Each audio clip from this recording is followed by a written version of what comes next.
What if you feel your company qualifies, but one of the mills got a hold of your owner? Oh, I've heard this one so many times.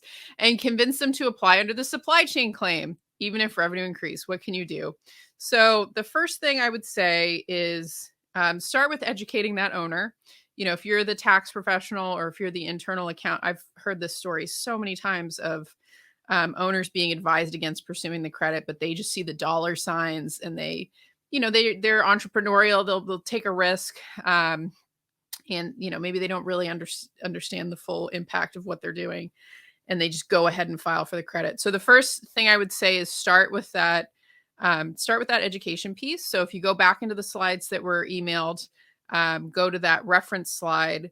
And on the very bottom is the IRS memorandum talking about supply chain. And it's in plain enough English. I would say you should sit down with your owner and read through that and say, hey, if these guys said we qualify under supply chain, this is what the IRS says. This isn't working, right? Or maybe it is. Most likely it's not, just because in my experience, like 99% of supply chain claims are bogus. But you want to sit them down with the education and say, okay, so if this is bogus, we've now basically, pulled one over on the government. That's not good. We need to get that corrected because, people like to, some of these business owners that I've dealt with, they're like, well, if I get audited, I'll deal with it or da da da da. Don't stick your head in the sand.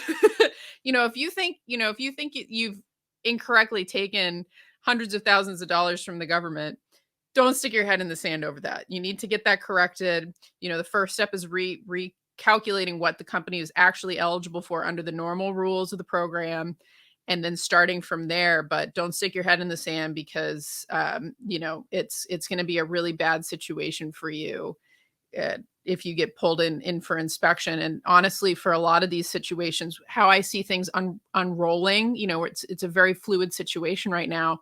But I'm getting the sense from other professionals I talk to in the field as well that basically how the IRS is going to be tackling these is, if you see that mill X, and they ask these questions in inspection when they're doing the examinations, if you see that this company filed a blanket supply chain claim, all right, now we're going to go back and audit everything that they submitted, right? Because if they did it for one, they probably did it for all of them.